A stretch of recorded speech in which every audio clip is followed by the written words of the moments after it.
Bah forcément, vu que Scream 5 a rapporté beaucoup de pognon, il n'y avait aucune raison de ne pas reproduire ce succès dans son 6e volet, qui ouvrira obligatoirement les portes d'un 7e opus. C'est ça le pouvoir de l'argent, le vrai. Salut à tous, c'est Vince sur Plot Time et on se retrouve aujourd'hui pour parler d'un film d'horreur américain du nom de Scream 6. C'est réalisé par Tyler Gillett ainsi que Matt Bettinelli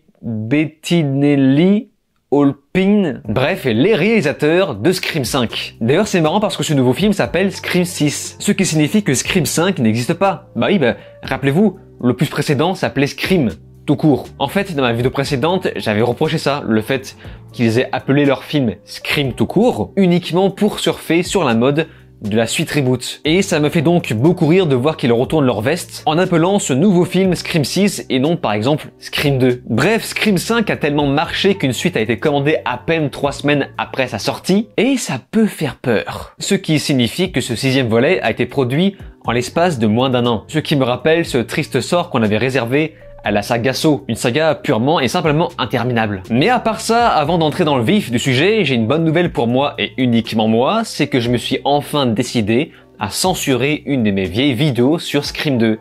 Cette vidéo, mais d'un cringe absolu, et c'est justement pour ça que je l'ai dégagée. Il fallait que je la retire, voilà, cette vidéo me faisait beaucoup trop honte, et à la place, je vous invite plutôt à aller voir mes vidéos sur Scream 5, ma vidéo vlog standard, où j'ai le nez complètement bouché. Ah, c'est pas une blague, hein, j'ai le nez tellement bouché dans cette vidéo que ça me file des frissons. Bref, revenons sur Scream 6, apparemment c'est censé faire peur, donc voyons si c'est le cas.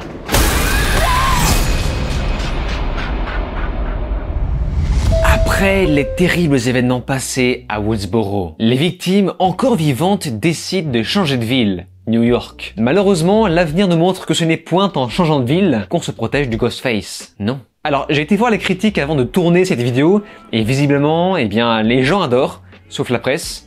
Les gens adorent, mais je vous cache pas que moi, c'est un peu plus compliqué, hein. Déjà, j'ai eu beaucoup de mal à noter des choses tellement que c'est exactement le même schéma que les films précédents. C'est-à-dire qu'on a la même intro, la même intrigue, le même type d'humour, la même chute. Bon, j'avoue, ils ont essayé d'être différents sur l'intro. Vraiment, au début, je me suis dit, ah ouais, pas mal, pas mal. Sauf que l'intro ne nous emmène nulle part. Et ensuite, on passe rapidement à autre chose, à du Scream classique. Pour faire simple, toutes les nouvelles idées qui auraient pu être bonnes n'ont absolument pas été exploitées. Sauf quand il s'agit évidemment de nous présenter un Scream progressiste insupportable qui va nous mettre en garde contre les méchants connards alpha. Moi, il faut dire que je ne l'avais pas vu venir. Mais surtout, je me suis dit, le scénario qu'ils vont nous proposer aura forcément déjà été fait. Ça n'a pas manqué, car j'ai eu l'impression de regarder une espèce de Reddit du 5e film qui s'essouffle et qui repompe les idées du 2. Mais surtout, ce qui me pose problème, c'est que j'ai l'impression que le film ne parvient pas à trouver la frontière entre l'humour et le sérieux. Les scénaristes se sont visiblement complètement paumés le cul entre deux chaises. Est-ce qu'on fait une parodie ou est-ce qu'on fait un truc sérieux? On se retrouve donc avec des séquences qui ne se prennent plus du tout au sérieux, quand d'autres essaient de nous faire peur, parsemés de quelques punchlines humoristiques et wow!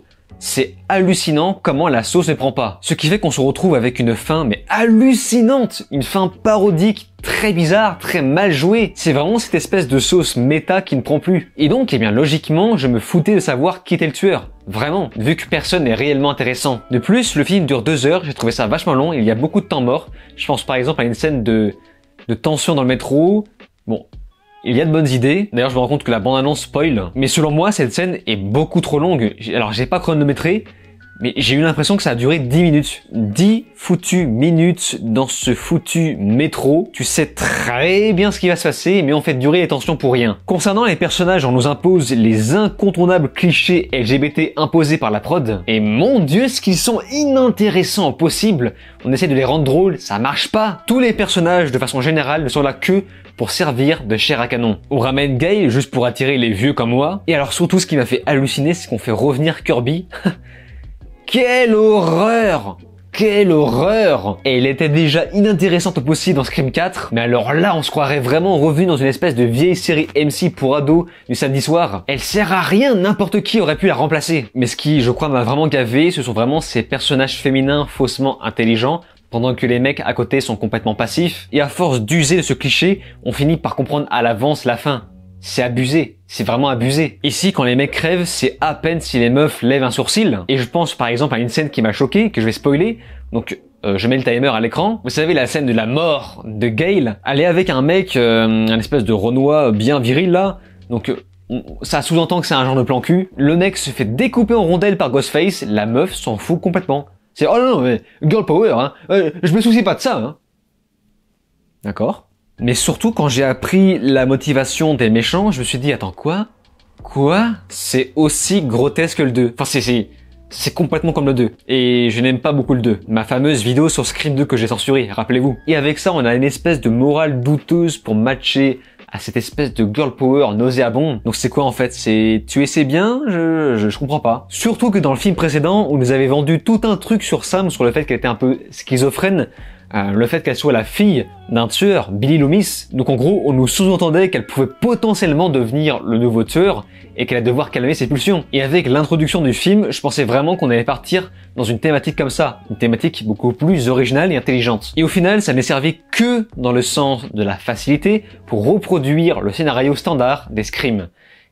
Et c'est bête. Voilà, c'est très bête. Fin de la partie spoilers. À part ça, on a quand même une bonne scène d'action. On a une scène de fusil à pompe que j'ai trouvé plutôt intéressante. On arrivait quand même à sentir quelques tensions. Et le film est très gore, c'est pas non plus au stade de l'absurde. Tout ça sur une belle image plutôt soignée, même dans les zones assez sombres. Mais ce qui m'a déçu en plus grosse partie quand même, c'est ce fameux New York. On nous a vendu ce film comme étant le renouveau des Scream, vu qu'on change de ville.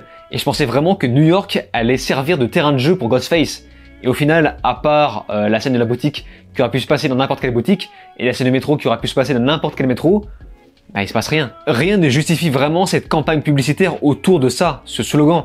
Genre nouvelle ville, nouvelles règles. Ici, on a un film Scream dans des endroits cloisonnés, comme tous les autres films Scream. Bon évidemment, je vais faire l'impasse sur ces clins d'œil grossiers qui nous prennent pour des cons. Heureusement que Roger L. Jackson est toujours là pour incarner la voix du Ghostface.